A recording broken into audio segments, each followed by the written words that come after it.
What's going on, everyone? I'm here with Chris Moore, Elite Business Advisors, and I got a special episode for you guys today because Chris brings a systematic perspective to your painting business, and I'm excited to have you, man. Welcome.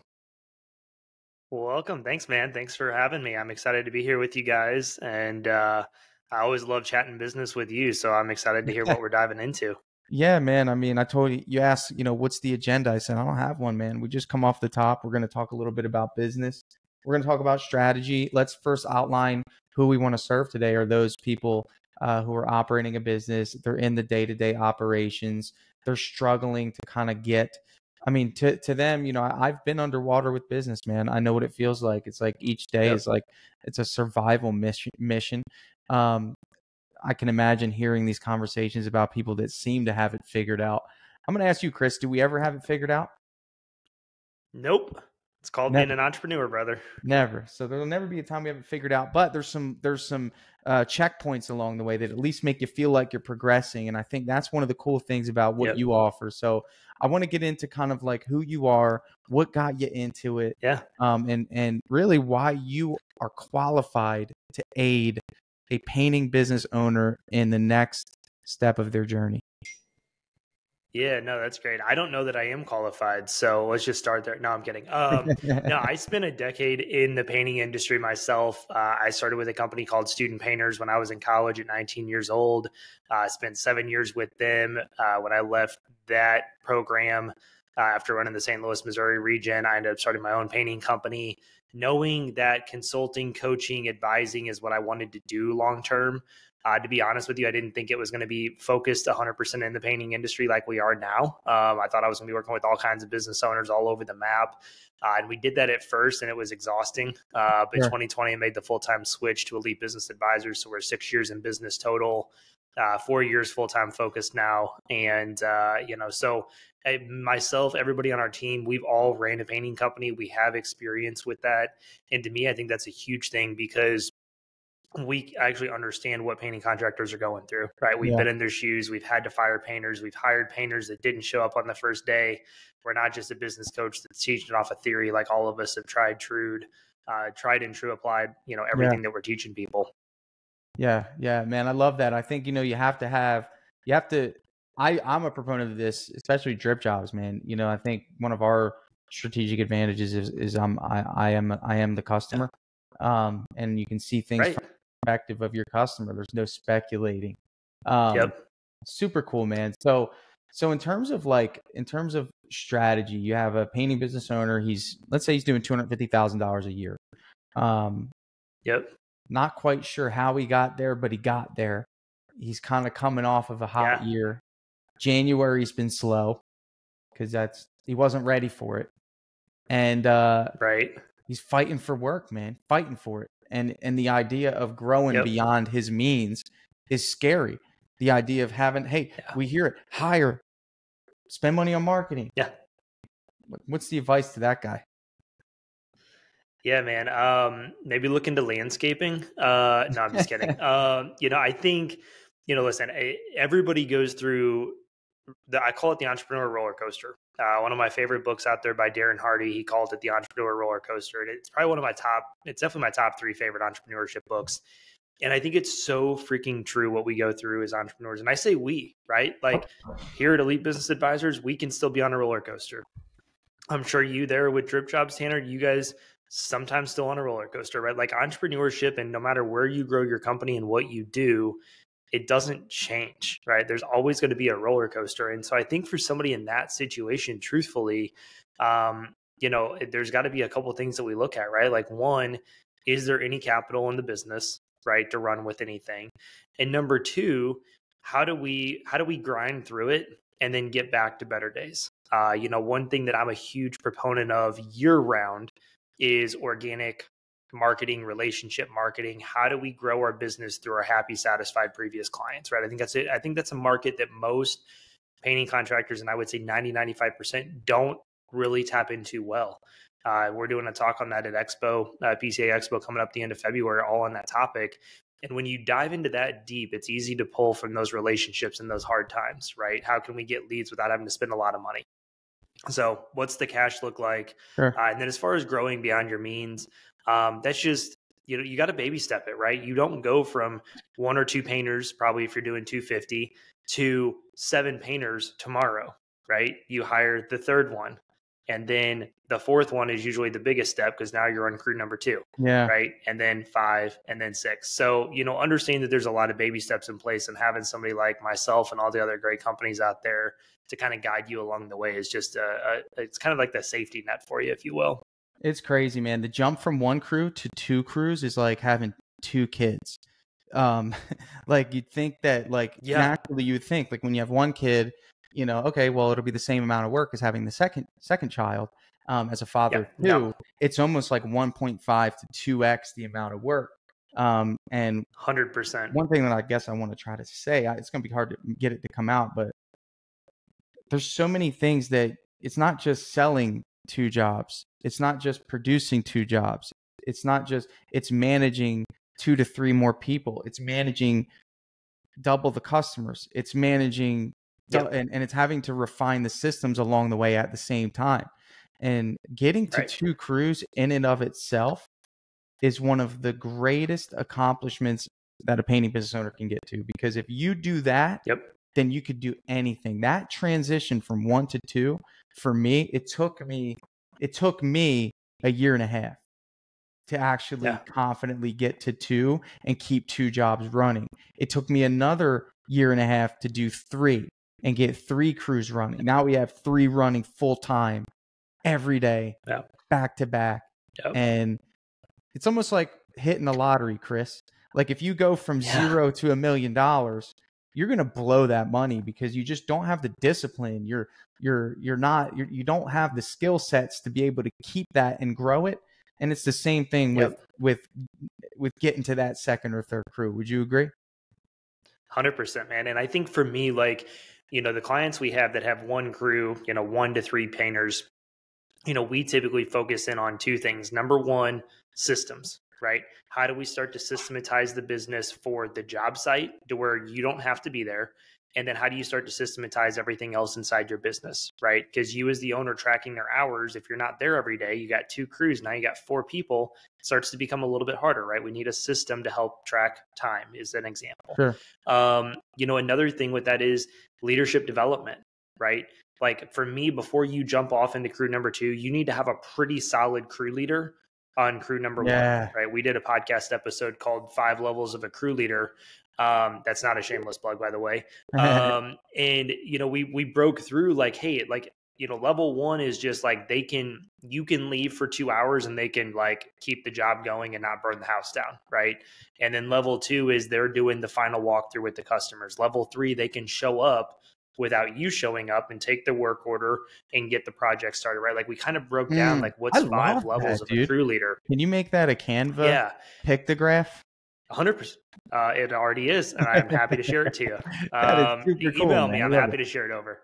And then by level 5, it's almost like they're like a mini production manager, right? They're ordering materials, they're confirming colors, they kind of handle scheduling.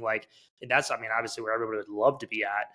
And so I think you at least need somebody at that level 1 crew lead that can run the job site, or, level 2 probably, where they can run the job site and you can be off focusing on building the second crew.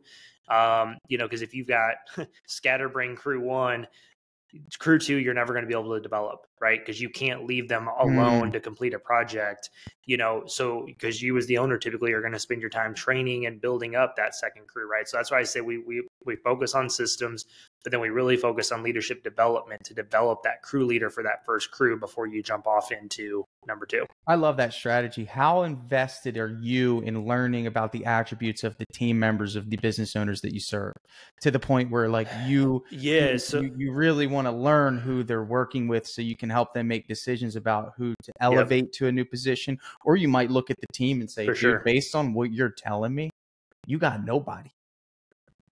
Yeah. Yep. Yeah. One thing that I will say is going to aid in this, HireBus is a newer thing to find the right people in the right seats. And that personality assessment that our clients are using makes that a lot easier. Because otherwise, I mean, we work with clients all over the US and Canada, right? We're virtual, just like you and I are right now. I'm not meeting a lot of these painters, right? So we're Yeah. trying to ask the right questions to the business owner to say like, hey, what are you looking for? Like, who do you have that can do this? Do you have somebody you can leave? Do you have Yeah. somebody that can think through how to orchestrate a project, right? For me, a crew leader, Tanner, doesn't have to be the, best painter on the crew, right? They need to be able to lead people and to orchestrate a project from Yeah. start to finish in what order makes the most sense and communicate with the customer, right? If they can do Can I those add three something to things, you that? can be a good crew leader. Can I add something to Please that? do. There's people that could have done all those things without a shadow of a doubt, but they Yep. sucked at communicating with me, right? Yep. I think naturally men, and Yep. we could go off the chart here, but most relationship problems with men happen because the man internalizes everything, right? As opposed to a woman in terms of like a relationship, a marriage, right? And if Yep. that man is someone that internalizes everything and wants to figure it out, that's very bad for business, right? And It it's is. like, from my perspective, I need constant updates. I want to know where we're at. I Yep. want to know what the time frame is. I want to know what the problems are. And the frustration Yep. that happens sometimes in my business is I'll reach out to my guys and they'll be telling me something I got to extract out of them. And I say, why didn't you tell me? It's like, where's the Yeah. communication? Then I've had people that are even painters that I'm kind of courting to potentially be a crew leader. And I just know that when I ask you to go do something, I don't get a text back for 3 hours. And I'm thinking, Yeah. you're just not that type of person that understands the other side of Right. the communication and like realizes, dude, I have to do this. Like, I need to be Yep. like, hey, this is Right. the update for today. This is where we're at. This is it. It's like, so that's also a thing, Yep. is being great with communicating with management. 100%, man. You're so right on that. And I think, again, we see that time and again, and that's how I tell people, I'm like, hey, you don't have to be glued to your phone, right? Like if you're painting, finish rolling out the wall real quick, but like get back with me within like 10 or 15 minutes, right? Can we at least like set a boundary? Maybe if you're a crew lead, every 15 minutes, if your phone's not on you, Yeah. you're checking it, right? And there may be certain situations, if you're spraying dry fall and you've got your phone out in the truck or something for 30 minutes, I get it. But I think communication is a huge part of that, right? And that's where you really need to develop that person into the role you want them to be. It's one thing we're starting to experiment with potentially later this year is doing some on-site visits with clients to really spend like an entire day with them and like go to their Yeah. job sites, meet their team, Yeah. go do some estimates with them. That's dope. I like that, man. Yeah. Yeah, so I'm excited for it. We'll see when we get to a point where we can roll that out. Like everything we do here, we don't want to like jump into something and Sure. half do it and whatever. We want to make sure like we're really at a spot where we can support it and execute Yeah. it well. So if that doesn't come this year, it'll be early 25. We'll start doing that. But yeah, I mean, I think we just get so much more insight on that, right? Because then it's less reliant on the questions we're asking and more on getting to actually understand. Man, there's nothing like shaking hands with the team, seeing what's going on, and then there's things that people just won't tell you that you're gonna have to. That's super cool, man. Yep. Yep. Yeah, man. I mean, I think leadership is so important. You talked about how you guys audit that. What's the next step? I mean, what if you run into someone that just doesn't understand the concepts of sales, man? Like, there's some people that just, I'll be honest, Chris, they suck at sales. I mean, it's just one of those things. They don't have the emotion. They don't have the awareness. They don't have maybe they don't have the gift of gab, or they don't understand how to build value. Are they a lost cause, or can we put them in a system that brings out the best of them and levels out the playing field? Yep. Yeah. So I don't really think anybody's a lost cause when it comes to sales. I think it comes more naturally to somebody probably like you and I than it does some people that are more technician based turned entrepreneurs, right? There's two paths into the industry. I came in business first, tradesman second, right? Obviously, I had to learn the craft of painting, but then there's a lot of people that come in craftsperson first turned entrepreneur, and there's nothing wrong with it. There's not, a right or a wrong. There's pros and cons to both sides of it, truthfully. With that being said, you have a lot of people. The typical path is, I would say, and I'm blanket statement in this: 80% of the industry comes in craftsperson first, turned business owner, if not more, and they don't have that natural sense of sales, right? And so for me, what we want to focus on, and we focus on this with all of our clients, is I always say we want to make the system be the magic, not you. right? Yeah. Because as the owners, you, myself, and our businesses and the painting companies alone, we can be the best salesperson in the world, but at some point we're going to have to hire somebody for that, right? Yeah. So how do we put the right systems, tools, touch points in between? That's why I'm such a huge fan of drip jobs and what you guys do. You guys have a lot of great features in there that we can have some sales aids, some documents, some systems put together to where the making the sale is less reliant on the individual. All you got to do is be able to show up, hold a conversation, build trust and credibility, not be awkward, and put your numbers together, right, and kind of let the system run with it. One thing that we always did is we had what we called a client manual. It was a 1-inch binder, talked about my experience in the industry, our processes, our expectations. We had before and after pictures, Google reviews. We take that to our estimates, right? And I know without a doubt, Tanner, that thing sold 75% of our jobs for me. Right. Amazing. And so I believe, no, there's not a lost cause. You just got to have the right systems and stuff to support people and at least get them where they're closing 40%. I don't think you need to twist anyone's arm. I don't think you need to have Andy Elliott, car salesman strategy to win in this game, win big, because I just think you need to just look for unique ways to provide value from the heart, Exactly. For me, it's like I had an announcement yesterday, man, and I was out in the field yesterday. I had to beef up the pipeline a little bit, and I like to stay sharp, Chris. I don't like to sit in this office so I much, like it. But I know. I was out there and just, it's interesting, man. This lady wasn't quite sure about painting her lanai, and I just tried to look for a way to make it worth it for her. She originally told me that she wanted the same color, and people usually do that because they're scared to pick something different, dude. And I say, why are we doing the same? What if it doesn't turn out? And I put the sale aside, right? Risking frustration out of the customer. But I said, why are we doing the same color? I mean, ultimately, you're investing a good amount of money here. Don't you want the feeling of something different? I mean, she said, well, I mean, I just don't know what to pick. And then now that opens up the door, Chris, for, the next logical conversation is about Donna, our color consultant. And here's this. Have you thought about maybe doing your front door accent on the lanai porch? Oh, I haven't thought about that. Do you spend a lot of time there? Yes, I do. I said, well, the only time you're going to enjoy that light green accent that you're changing, that's the only thing she wanted to change, is when you come home from work. But if you put it in here, you can enjoy it every day. And Chris, I mean, just the thought, the dialogue just changed. Her enthusiasm, she lit up, and I created the value there as opposed to letting her guide me. And I think these things just come from just wanting the best for your customer. And I don't think you need to be smooth talker. You just kind of have to be the type of person that knows the end goal, but also knows what your customer fears, right? And some of her apprehensions. 100%. Would you agree? Yep. No, I agree, man. And I think, and I'm sure there's some data out there that maybe can prove otherwise a little bit, but I think for the most part, I always tell people, like, sales in the painting industry is not your typical salesperson, right? Yes, there can be some benefits for somebody like yourself. I'm a big relationship selling, value-based selling, right? Like, I want to communicate the value. I want to build a relationship with them. That's how I sell jobs. But it's not a used car salesperson, like you mentioned. It's not door-to-door sales, right? Trying to sell vacuum cleaners or, bundles of dictionaries like back in the 90s. Like, it's like customers calling you for an estimate, right? You need to go fulfill the estimate. Like, they're already like half in because they're requesting an estimate for you guys, right? So we need to go follow the process, confirm that value, provide them a price. There's some sales strategies and techniques in there, but it's not like trying to sell somebody that walks onto a car lot a car that day, right? There's not a lot of techniques. There's not, hey, we'll knock 20% off if you book with us today. Maybe occasionally when you're slow, but other than that, it's a different mindset for sales compared to what we hear a lot of traditional salespeople out there, in my opinion. Yeah. It's, we could go on forever about sales, but I want to know your opinion on marketing, man. What is your opinion on marketing? Yeah.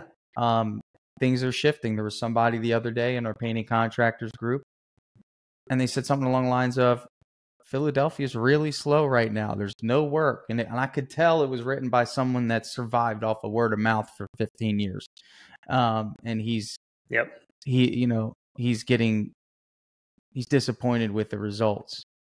Tell me a little bit about what your thoughts are on that. Yeah, I mean, I think everybody needs a healthy bundle, diversification, right? I guess there's a one word synopsis there. I think if there's things that are working, you keep doing it, right? But if all your eggs are in the word of mouth basket, one, again, I would argue, what are you doing to try to enhance your word of mouth, right? Are Yeah. you literally just sitting in your office Just like waiting wait. for someone to call you? Yeah. Or are you, yeah, exactly, right? Or are you trying to build a relationship with those people that have provided referrals and show appreciation and stay Yeah. top of mind with Yeah. them Yeah. Yeah. to help boost that, right? So there's two different schools of thought on that. And we always, again, we take that organic approach as far as we can, right? But I know for a lot of businesses that peaks out, right? And so if you have all your eggs in one basket, that's a risky thing. I think at some point you have to start supplementing with paid advertising, right? And there's a difference between branding and brand awareness and like direct trying to generate leads for your business, right? And sometimes that's a hard line to balance with people. But, I mean, I think there are some things out there, and I know some neighborhoods are changing with this, but like lawn signs are a great, easy thing. Do you have lawn signs on every project you're doing? Right. Mm. A big strategy for us was we would put a lawn sign out and then we would get door hangers that we would have a custom either label we put on or a spot on the door hanger that says we're currently working at 213 Main Street.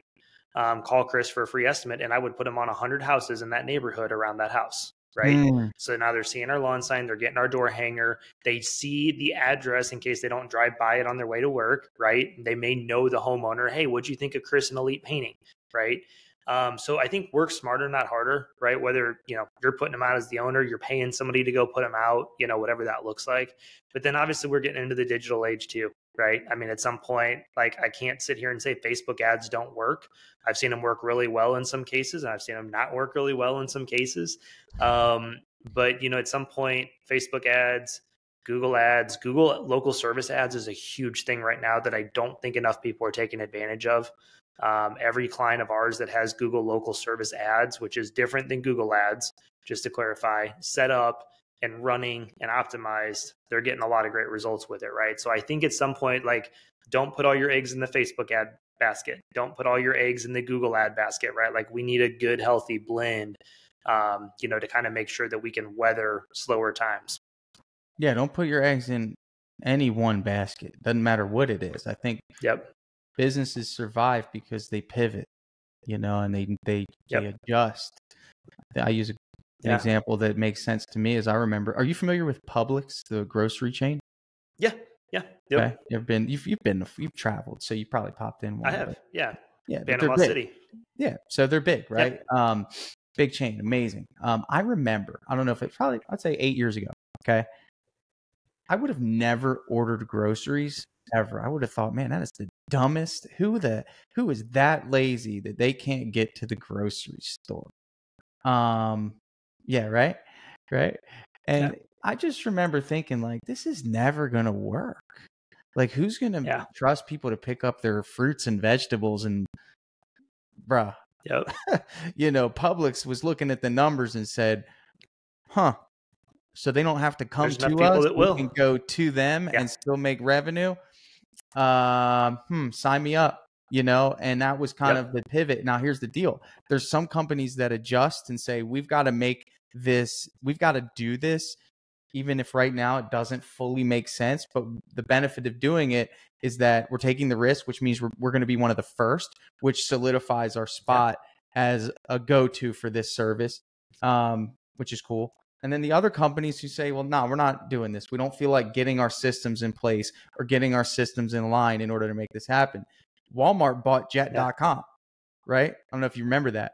They just said, you know what? We're not going to create the systems. We're just going to invest probably billions of dollars into an already built-in shipping system, and we'll just do it that way. But they said, we have to do this because the market is starting to believe in this.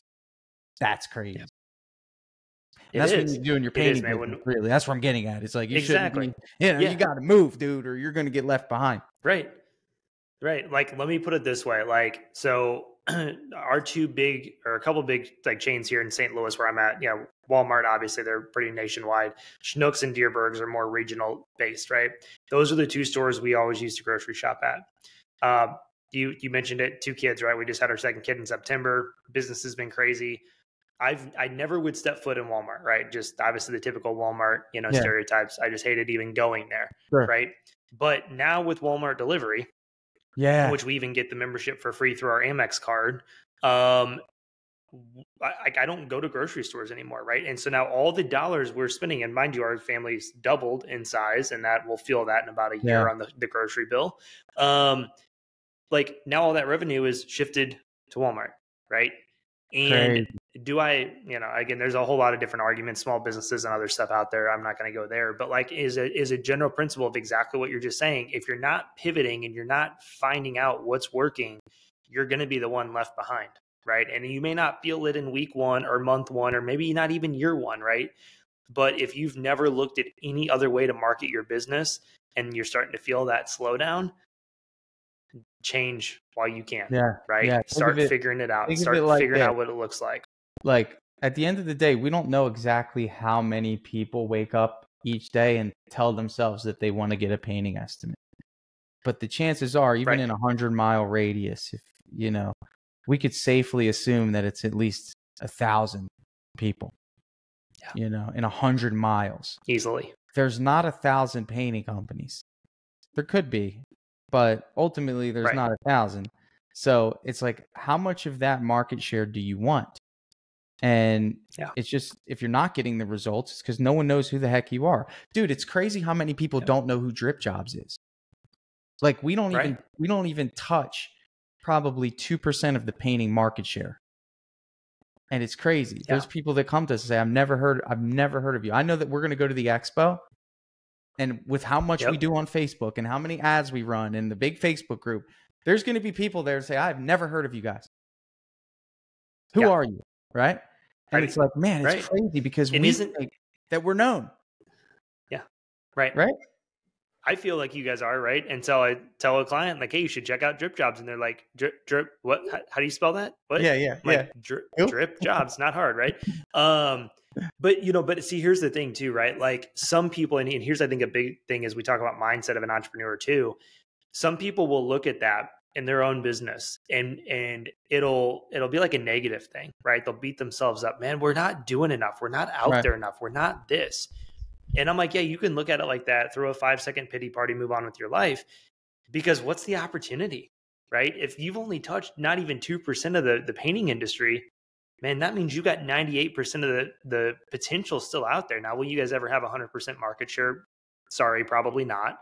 But man, like how exciting is that, right? I feel the same way about us, right? Our podcast is out there on PCA. Like I know, but there's still going to be people come that have never heard of us, never heard of people that me, are going to listen to this and be like, I've never heard of Chris Moore.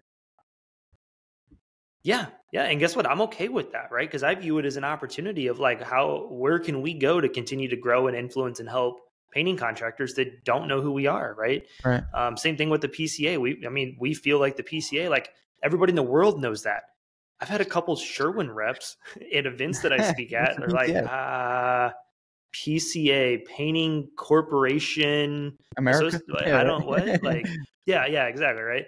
And so I think it's a natural thing, right? I think so with that being said, like we got to get out there, we got to get our brand out there. If people in your town don't even know you, right? Lawn signs, vehicle wraps, there's some things, again, you may not see a tangible result, although I just looked up, we had one client sold 30 grand just from one wrapped vehicle last year. So I mean, it will happen. That may be an anomaly, right? And that's just what they're tracking with what people are calling in with, but they might see your van or your car and then see a lawn sign or get a flyer or see a Facebook ad, right? So, got to get out there, get your name out there. And I think the biggest thing, I'll just throw this in there too, as we're talking about it, be smart and efficient with whatever your budget is, right? Set a budget. Hey, we can afford to spend $1,500 a month on marketing. How can we get the most return on our money for $1,500, right? Don't chase every little opportunity that pops up, every little magazine that reaches out to you, every little thing. And just like, oh yeah, I'm just going to throw money here and here. Like have a plan and figure out how can we get the most out of this $1,500 a month. I love that. And for me, man, I'm a big proponent of, man, if you don't know how to do something to the highest possible standard, freaking hire someone, man. Stop trying to do everything, man. It's like if you started a painting business and have not spent more than $15,000 on getting it going and you're expecting to have a multi-$100,000 business at the end of the year, it's like, dude, You're not selling like Not tiny not little gonna things happen. here. You gotta fork it out, man. I had a guy on the other day on Yep. my business breakthrough. He freaking took out a home equity loan to pay for a marketing agency. I love it. So, dude, that's exactly what I'm Yeah. talking about, Yeah. man. It's like you've got to invest. You got to Exactly. plant the seeds, man. So give me a pitch here. I Yep. want to hear your pitch. I think you've earned enough Yeah. credit. So tell me your pitch. Keep it, Well, I in a appreciate nutshell. But that. what the heck do you do? Yeah. Yeah, man. So, really, for us at Elite Business Advisors, we help painting contractors treat their business like a business. We focus in on every aspect of business, from the finances, the marketing, estimating systems, getting your numbers at estimates, right? How to put a recruiting system together, how to, as we mentioned, that leadership development within the crews, literally 360-degree aspect of your business. We're here to help in all areas. And I would say the three biggest areas people come to as far as help with their finances, right? Understanding their numbers, understanding their profitability. Are they charging enough money for their estimates? The second one being that marketing help, right? How do we get our name out there and more lead generation? And then the last one's just those day-to-day operations, right? The systems and what they need to scale and grow their business, and have us there to kind of guide them, when we meet each month or twice a month as part of their package.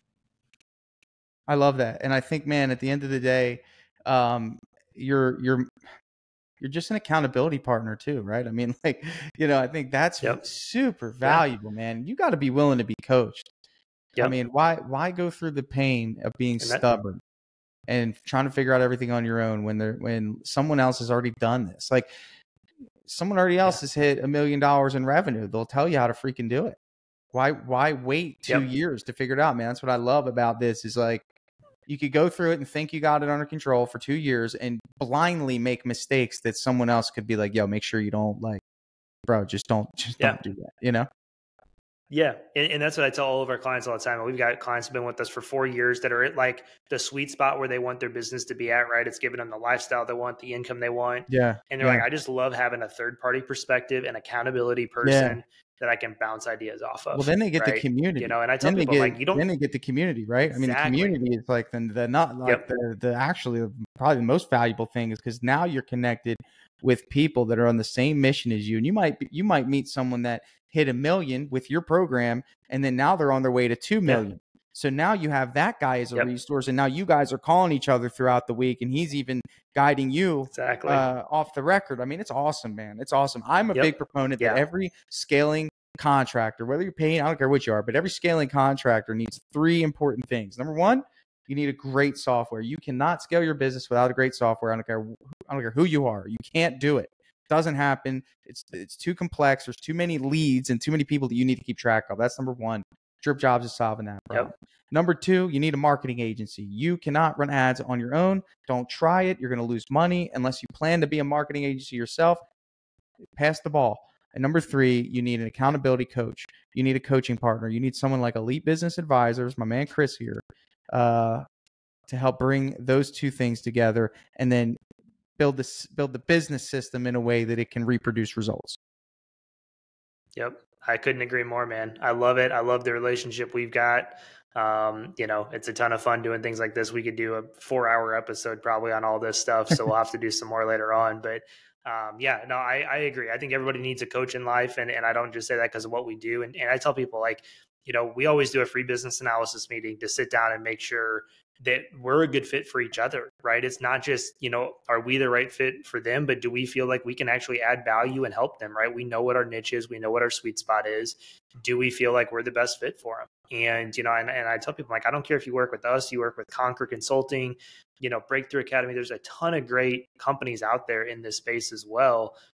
Work with someone, man. I'd love for it to be us. I'd love that opportunity. But at the end of the day, just have someone that you work with. I've got my own business coach. I know you do too. We need it, right? We need that extra accountability, that extra perspective. Yeah, man. I can't see everything. I can only see what's in front of me. Yep, exactly. Right. We're visionaries, right? And we need people to help us make the integration happen to where it's not dependent on us. I knock the wall down, and then I need somebody behind me being like, yo, dude, you got to go back, and you dropped your phone, you Yeah. Yep. Exactly. Right. I love it, man. I love it. Chris, man, a pleasure. I'll see you at the PCA Expo. Right now it's January 26th. If you're listening to this, sign up for the Expo. One thing about people that I've recognized, and a regular guy. You know, I love business. I love sales. Is the people that take action. Those are the ones that make it. You're gonna fail. You're Yep. gonna risk things, but sign up for the expo. You might run into someone that could change the course of your business for the rest of your life. So I hope to see some of you listeners there. Run into Chris, and if they want to get in touch with you, there's actually a link that's going to be underneath the description of this episode. It'll take you to my ultimate business Perfect. resource. Scroll down. Chris has his own card there for elite business advisors, and he will connect with you there. Yes. Yes. No, I love it. I appreciate it, Tanner. This has been great. I look forward to Expo. I've never had somebody go to PCA Expo and tell me afterwards that it wasn't worth it or they regretted it. Right. Yeah. So I agree, man. Get there. I'd love to meet you guys. Stop by our booth, say hi. No strings attached. Just Beautiful. appreciate everybody that's listening to this. Love it, man. Thank you, Chris. Appreciate you, bro. Thanks, Tanner.